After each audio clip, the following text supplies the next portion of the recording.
السلام علیکم ورحمۃ اللہ وبرکاتہ۔ ریڈیو HRDF میں آپ کا استقبال ہے۔ کیا آپ نے اس خاتون کے بارے میں سنا ہے جس نے اپنی زندگی کے 10 سال ایک بڑی پارٹی کو ترقی دینے میں صرف کر دی؟ ہاں، اس خاتون کو نظر بند کر دیا گیا۔ بہت بار ان پر جان لیوا حملہ بھی ہوا، اپنے ہی باغ سے ایک آم توڑنے سے بھی روکا گیا۔ مختلف عدالتوں میں 10 سے بھی زائد مقدمات چل رہے ہیں۔ اپنی زندگی کی حفاظت کی خاطر ہتھیار کا مطالبہ منوانے کے لیے ستیہ گرہ پر بیٹھنا پڑا۔ اسی پارٹی کی ایک دوسری خاتون وہی شکایت کرتی پھر رہی ہے جس کا نام چتر لیکھا ہے۔ فیس بک پر اس خاتون نے کچھ اس طرح لکھا: CPM کے مظالم مسلسل جاری ہیں، کیونکہ مجھے CPM جیسی سیاسی جماعت سے ذات پات کی تفریق پر سوال کرنے، سکون سے جینے نہ دینے اور مجھے اپنے جائے پیدائش سے فرار ہونے پر مجبور کرنے کے لیے مسلسل ہراساں کیا جاتا تھا۔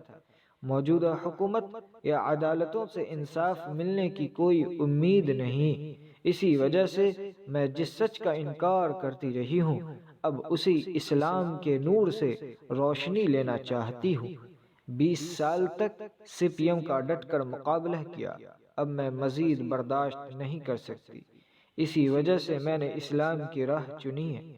کمیونسٹ تحریک، جس کو اس ملک میں 80 سال سے زائد کا عرصہ ہو چکا ہے، اب تک وہ ہندوستان کے اس نفرت بھرے ذات پات کے نظام کا گہرائی سے تجزیہ نہیں کر سکی یا حقیقی ذات پات کی سیاست کا سامنا نہیں کر سکی ہے۔ بنگال میں 35 سال اقتدار میں رہنے کے باوجود وہ خود اپنے ہی ممبروں میں سے بھی ذات پات کو نکالنے میں ناکام رہی ہے۔ چتر لیکھا کے اسلام قبول کرنے کی بہت سی وجوہات ہیں۔ وہ ذات پات کے امتیاز سے ہٹ کر عزت کے ساتھ زندگی گزارنے کی چاہت رکھتی ہوں گی، ذات پات کی اونچ نیچ اور تعصب سے بچنا چاہتی ہوں گی۔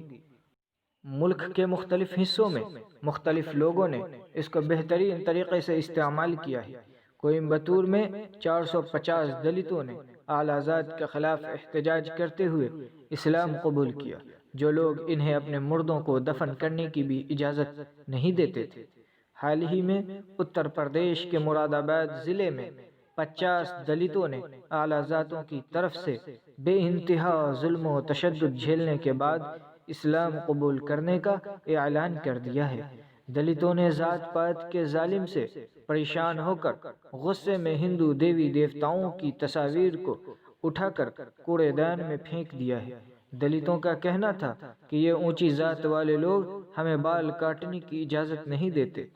اسلام قبول کرنے کی وجہ سے ان کے سامنے بہت سی پریشانیاں ہیں، نظر بند اور بائیکاٹ کرنے کا بھی ڈر ہے، لہٰذا ہمارا فرض بنتا ہے کہ ایسے مظلوم لوگوں کو تحفظ فراہم کریں اور انہیں بھی زندگی جینے کا حق بخشیں اور ماحول کو سازگار بنائیں۔